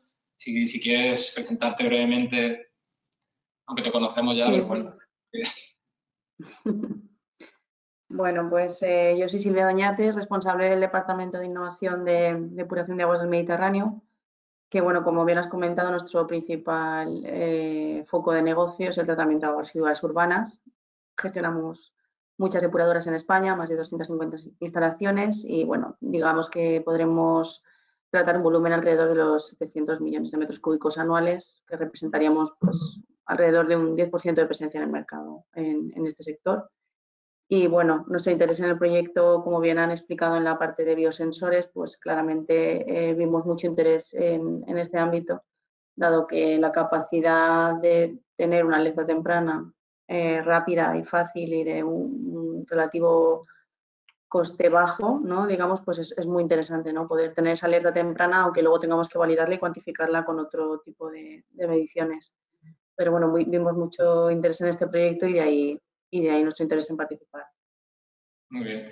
Sí, bueno, a mí me resultó muy interesante todo el tema del SARS-CoV-2 en aguas residuales, ¿no? Lo que habéis hecho un poco para saber también, para predecir cómo la pandemia se expandía y un poco, bueno, lo que hemos ido aprendiendo durante el año, ¿no? Que al principio parecían que eran aguas infectivas, luego ya no lo son, pero sí sirven como herramientas de monitorización. Pero también tenéis otros patógenos de los cuales no se habla tanto, que os permiten reutilizar todas esas aguas ya tratadas, como pueden ser patógenos como Escherichia coli o que tenéis que ajustar a las directivas y demás, ¿no? Y bueno, lo que es... Quería preguntarte un poco si ves la implementación de biosensores de este tipo que den una alerta temprana, si lo ves a corto plazo, si crees que las tecnologías que tenéis actualmente son difícilmente de desplazar porque tienen una fiabilidad alta. No, en ese sentido, todo este tipo de desarrollo nos es muy interesante, porque a pesar de que sí que existen equipos de monitorización online de Escherichia coli, son equipos muy complejos, muy caros y cuya implementación hasta el momento no está para nada extendida en el ámbito de la depuración. Tener en cuenta que este tipo de biosensores que estáis intentando desarrollar y que estáis en proceso de escalar, creo que tienen mucho potencial porque, ya digo, podéis identificar tanto bacterias como virus, como otro tipo de, incluso podréis derivar a otro tipo de contaminantes que actualmente están muy en boga también por las futuras regulaciones que vienen.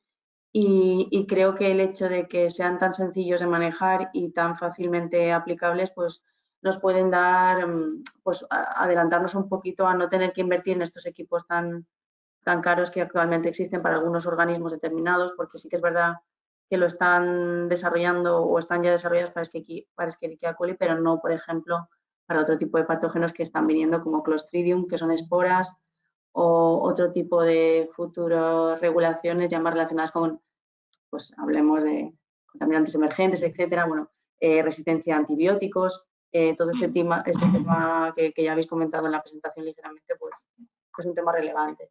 Teniendo en cuenta el compromiso de la calidad que debemos tener para el tema de la regeneración de aguas de aplicación en agricultura, que es su uso más extenso, pues creo que tiene un enorme potencial de aplicación. Y bueno, el hecho de que sí que habría que a lo mejor profundizar un poco en esos límites de detección que comentabais, que estemos un poco aparejando los límites de detección que se tendrán con ese biosensor con los que nos requieren las normativas, ¿no? Para poder estar un poco tranquilos, aunque tengamos que cuantificar y validar, pero que en ese sentido sea más práctico y más aplicable. En ese sentido sí que a lo mejor estaría bien validarlo.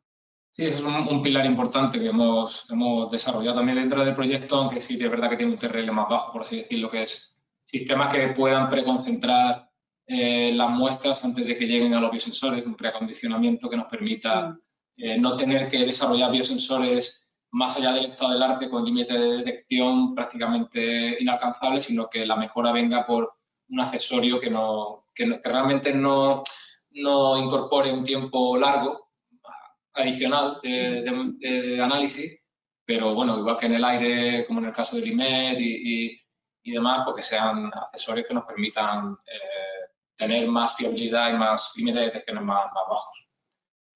Bueno, otro sector muy importante y en contacto directo con esto, pues sería un poco las aguas, el control de las aguas industriales más en los ambientes industriales. También tenemos aquí expertos del Grupo Jimeno y de FACSA, como Nuria Zamorano. Hola, Nuria, si quieres hacer una pequeña introducción.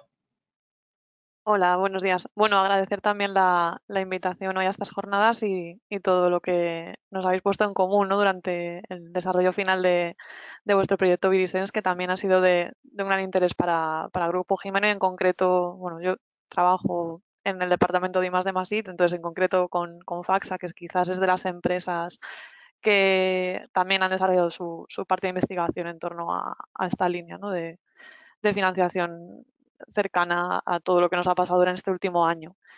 Bueno, antes de comentarte un poco qué interés podría tener en los ambientes más industriales o desde nuestra experiencia también en FACSA, decir simplemente que trabajo en el departamento de I+D+I como técnico y bueno, que durante también este año hemos estado involucrados en proyectos de seguimiento de SARS en aguas residuales. Entonces, por una parte, sí que vemos muy interesante el poder desarrollar estas tecnologías de biosensado en planta portables, ya que hemos aprendido, ¿no?, que no solamente tenemos que medir en las depuradoras, que sí, muchas veces tenemos que medir en otros puntos alejados, en las redes de colectores. Entonces, al final, los equipamientos más complejos en tiempo real que podemos tener para otros patógenos que no fueran SARS, pues también tienen que evolucionar hacia algo más práctico que pueda moverse, ¿no? Entonces, yo creo que los biosensores ahí son una apuesta que puede ser muy útil y sobre todo pensando en los tiempos de resolución de resultados y ya no solamente pensando en los procesos de alerta temprana, sino en los procesos de reutilización, ¿no? Al final estamos tratando de depurar el agua a unos niveles muy altos de calidad y ese tiempo de respuesta en el que yo evalúo la calidad de mis aguas, pues con todos estos sensores aplicados a otros microorganismos también podrían ser de mucho interés. Respecto a, o sea, preguntabas por el interés en ambientes industriales. Claro, nosotros ahí pues hemos podido avanzar menos, pero sí que es cierto que en ciertos entornos donde hay una serie de dispersión en la atmósfera de la parte del agua residual a lo que sería el ambiente, creemos que se ha explorado poco. También es verdad que, o sea, el riesgo, ¿no?, que sería ese posible paso de la infectividad de las aguas a la atmósfera es algo que no se ha explorado mucho, porque en el caso del SARS se ve que pierde la infectividad o se degrada, ¿no?, a lo largo de la red de saneamiento hasta que llega a la depuradora. Pero es verdad que esto en otros patógenos, especialmente con virus de origen entérico, puede ser un problema importante pensando en los riesgos para los trabajadores. Es cierto que nosotros tenemos la tranquilidad, ¿no?, de todos los EPIs con los que se trabajan y la baja incidencia de la enfermedad y de otras enfermedades en las plantillas, pero bueno, yo creo que es como punto de control es o sea, es una apuesta importante y, se tendría que seguir complementando con mejorar los EPIs, ¿no? Pues todas las tecnologías que creo que estáis moviendo adelante en materiales creo que también son muy interesantes. Sí, a mí una cosa que me impactó mucho era, claro, yo había pensado siempre en aguas residuales, sobre todo, bueno, hablando con Silvia también, todas las aplicaciones en aguas residuales, pero también, claro, hay una cámara de gas, ¿no?, una fase de gas que viene emanada de esas aguas de desecho en alcantarillado y demás, que bueno, que básicamente pues estarán enriquecidas de contaminantes químicos, pero claro, ¿por qué no también de partículas víricas u otro tipo de partículas patogénicas de bajo tamaño, ¿no?, que puedan también emanar de ahí? Entonces, eso también es un tema. Al final, los biosensores, bueno, es una tecnología emergente que tiene mucho recorrido, que ya, por ejemplo, en Estados Unidos están invirtiendo muchísimo dinero en el desarrollo de ellos para implementarlos ya en la sociedad, por así decirlo, y que tienen una gran variedad de aplicaciones. Entonces, a mí lo de la fase gas también me llamó mucho la atención, que se pudiera monitorizar esa. A ver, no había pensado en eso, claro. Un input muy, muy interesante. Y bueno, ya relacionado con ello está también la monitorización de patógenos en aire, en interiores, con el objetivo de garantizar la seguridad en dichas instalaciones. Y bueno, para ello tenemos a María José Sales, que viene de la empresa Veolo, que es una experta en calidad del aire interior, y además hemos tenido una conversación que recuerdo muy bien, muy interesante. Y bueno, si quieres, María José, hacer una pequeña introducción de una breve presentación tuya. Sí, perfecto. Gracias. Bueno, muy agradecida de poder participar en este encuentro. Bueno, como ha dicho Pedro, yo represento a Veolo.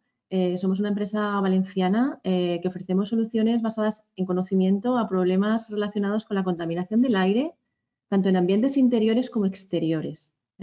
Aunque nuestro know-how procede inicialmente del exterior, de la atmósfera, aterrizamos ya hace años en los interiores, y en la actualidad y la situación de pandemia ha puesto de manifiesto la gran importancia de la calidad del aire en espacios interiores y de cómo gestionar, ¿no?, esta calidad.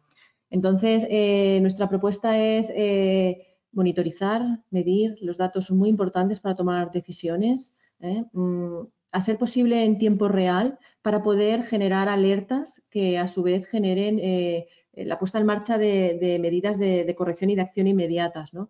Pero esto, como todos los presentes aquí sabéis, en ocasiones es un reto tecnológico, pero bueno, ahí estamos, ¿no?, intentando buscar ahí el equilibrio para poder trasladar a la sociedad todos los avances que en nuestras manos como profesionales y empresas e instituciones podamos. Yo quería preguntarte si tienes algún dato es una pregunta que se me acaba de ocurrir, ¿eh? Si tienes algún dato de impacto de contagios biológicos en interiores, ya no por COVID, sino a lo mejor por otro tipo de patógenos, o si tienes porque se habla de que el interior es 20 veces más contagioso que el exterior. No sé si es un dato estimado, si es una mera intuición o hay un dato cierto ahí.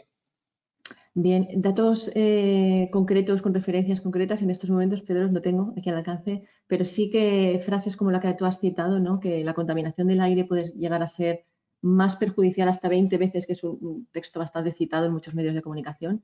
Sí que es cierto, y ya no solo por contaminantes biológicos, es decir, en un ambiente interior encontramos contaminantes físicos, químicos y biológicos también, ¿eh? Del mismo modo que están en los exteriores, pero el interior tiene unas características particulares y es que en ocasiones se juntan muchas personas, el nivel de ocupación determina la carga de contaminación. También las actividades que se desarrollan en el interior, en ocasiones la actividad de pues, una oficina, lo que se realiza en el interior, una industria, incluso, en fin, la actividad condiciona, ¿no?, los niveles de calidad en el interior. Y luego, por supuesto, también las instalaciones de las que disponga ese espacio, ¿no? Principalmente la ventilación. Es decir, mientras que el exterior estamos, digamos, sujetos o condicionados a lo que la meteorología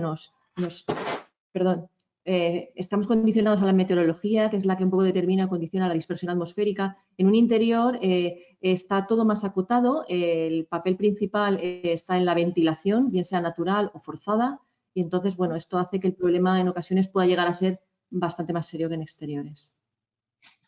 Yo quisiera destacar también bueno, que es verdad que todo se ha centrado en el diagnóstico en personas, ¿no? Que bueno, que era básicamente lo primero que se hacía se hace diagnosticar personas, pero que evidentemente lo que hay que desarrollar son soluciones tempranas, pues la solución que hay para aguas residuales de predicción, ¿no?, de determinación de los contagios ahí de manera temprana para que no lleguen a las personas, y también la apuesta clara que han hecho en el IMED, por ejemplo, de tener muchos sistemas que evitaran la propagación y la contaminación de personas, aparte de toda la campaña masiva que han hecho de rastreo y diagnóstico en personas, ¿no? Pero bueno, yo quería agradecer vuestra presencia en toda la jornada Tech Transfer. Ha sido muy, muy interesante teneros. Una suerte también poder haber discutido con vosotros en diferentes momentos del desarrollo del proyecto cuestiones importantes para que la tecnología fuera para un lado o para otro. Y nada, por mi parte, daros las gracias de nuevo por el seguimiento, los acuerdos de colaboración, y espero que podamos seguir colaborando y seguir manteniendo el contacto. Desde el equipo de ITN, bueno, agradeceros desde lo que es el grupo de salud, seguridad y tecnologías de monitorización a todos vosotros por la confianza un poco en el equipo de ITN y sobre todo en la figura de Pedro como investigador principal en el proyecto. También tenemos aquí, bueno, lo que es la mesa redonda, tenemos tanto a Pau como yo mismo que bueno, hemos estado ahí también empujando, ¿no?, en el marco del proyecto, y simplemente comentaros que bueno, todos aquellos desarrollos, datos que podamos generar y soluciones que podamos seguir trabajando en el futuro. Ahora mismo estamos siguiendo trabajando con inversión propia en mejorar tanto la precisión del equipo como nuevos desarrollos que se pueden implementar. Bueno, o sea, os lo haremos llegar, como siempre, contaremos con vosotros y estamos abiertos a cualquier pregunta que queráis hacernos en el futuro. Y, por supuesto, pues contar en siguientes reuniones, ¿no?, con vuestro apoyo. Gracias a vosotros. Muchas gracias. Gracias, buenas tardes. A vosotros, a todos. Adiós.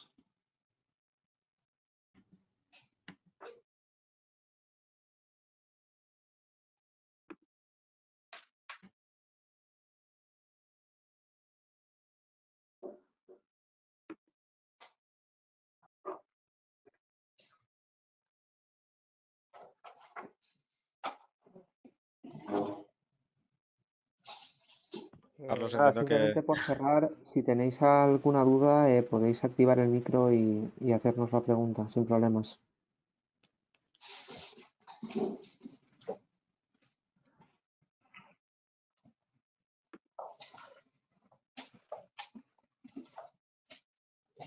También podéis utilizar el chat. En el chat que tenéis en el sistema podéis poner vuestras cuestiones y bueno, desde el equipo ITN también podemos analizar esas cuestiones y intentar trasladar la solución o las respuestas lo antes posible.